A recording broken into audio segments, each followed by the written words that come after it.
គ្នាខ្លះពី comment line នៅក្នុង link notch ដែលយើងតពីភាគមុនហើយជាដំបូងខ្ញុំនឹងប្រាប់អ្នកគ្នាពីរបៀបបង្កើតhidden file ហើយនិង hidden directory អញ្ចឹងដើម្បីបង្កើត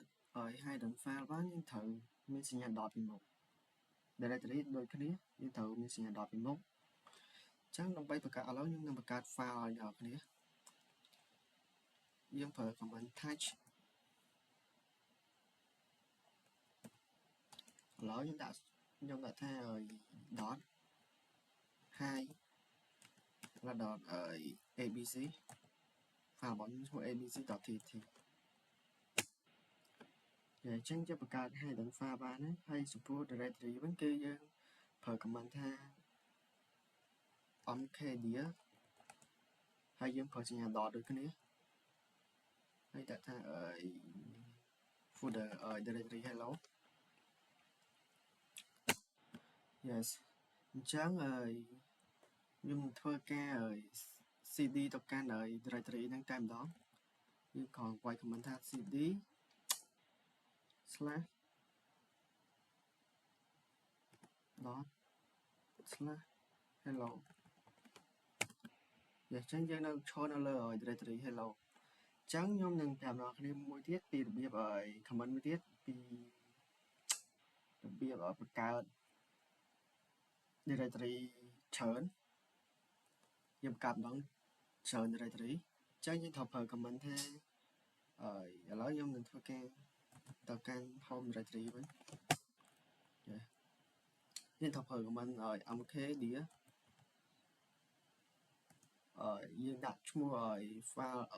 directory របស់យើងឥឡូវដាក់ថា mydir ហើយខ្ញុំចង់បង្កើត directory ហ្នឹងពី1ទៅ10អញ្ចឹងខ្ញុំដាក់លេខ1ហើយចុច2ហើយលេខ10ហើយយើងបិទគ្នាវិញមកហើយយើង enter មកអញ្ចឹងខ្ញុំបង្កើត directory ហ្នឹងមកឥឡូវខ្ញុំធ្វើការមើល directory ហ្នឹងយើងគ្រាន់វាយពីថា ls អញ្ចឹងយើងឃើញហើយមាន direct media 1រហូតដល់ media 10អញ្ចឹងខ្ញុំនឹងប្រាប់អ្នកគ្នាពី comment មួយទៀតគឺពីការ config file អញ្ចឹងដើម្បី config file បានយើងត្រូវវាយ command editor គឺ vi ខ្ញុំនឹងប្រើ vi editor ហើយយើងដាក់ឈ្មោះ file មកឥឡូវយើងចូលទៅ file វិញគឺ file abc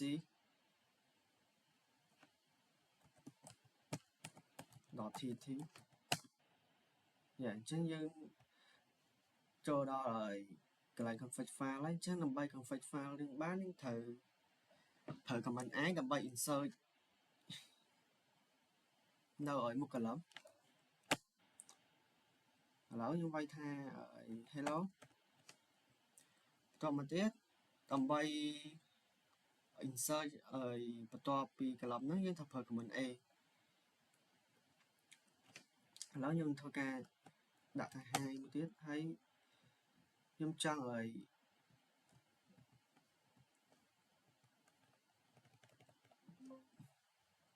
ប្រើ command a ដើម្បីinsert នៅបន្ទាប់ពី cursor ខ្ញុំចុច escape ហើយចុច command a អញ្ចឹងយើងនឹងអាច insert បាននៅបន្ទាប់ពី cursor ឡើងដាក់ថា hello true បន្តមកទៀតគឺដើម្បីខ្ញុំនឹងប្រាប់អ្នកគ្នាពី command line ដើម្បីdelete text របស់យើងនៅក្នុង file អញ្ចឹងដើម្បី delete text នឹងបានយើងត្រូវប្រើ command ថា dd តែ command dd ហ្នឹងគឺយើងអាច delete វាបានត្រឹមតែមួយ line ទេឥឡូវខ្ញុំចង់ delete hi អញ្ចឹងខ្ញុំអាច delete hi បាត់ហើយអញ្ចឹងបើសិនជាយើងចង់ delete វា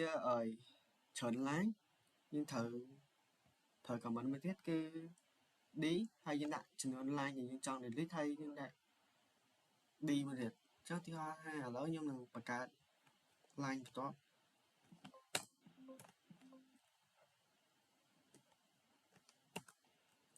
ហើយ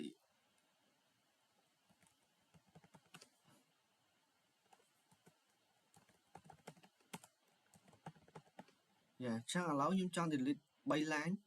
ចឹងខ្ញុំគ្រាន់តែប្រើ comment ថា d ហើយ 3d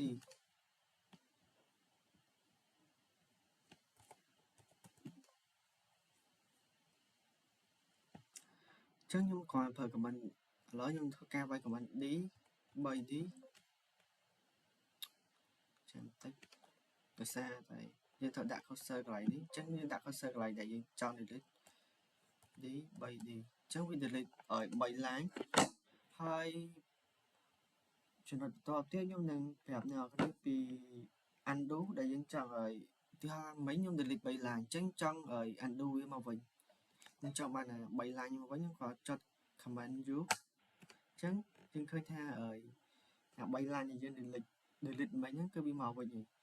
ចឹងមួយទៀតដើម្បី save ចឹងដើម្បី save វាបានយើងត្រូវប្រើ command w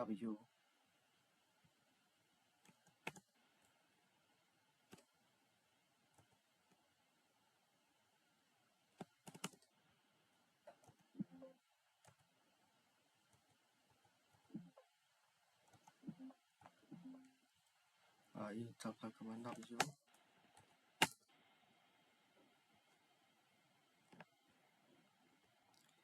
ចឹងយើងវាយចុច2មកហើយ qw ចឹងឲ្យ wq ថាយើង save ហើយយើង click ចឹងធ្វើការចុច enter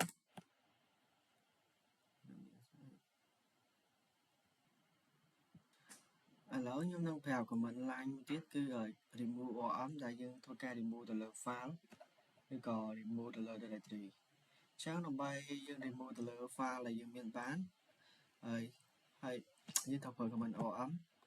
ហើយខ្ញុំនឹងធ្វើការ remove ទៅលើ file ឥឡូវធ្វើការ ls ឲ្យអ្នកគ្នាមើលសិនចាយើងឃើញ file របស់យើងគឺមាន file hello ហើយនិង file lunot.tt ហើយនិង file myfile.tt ចឹងខ្ញុំធ្វើការ remove ទៅលើ file lunot មួយចឹងដើម្បី remove បានធ្វើ command om lunot.tt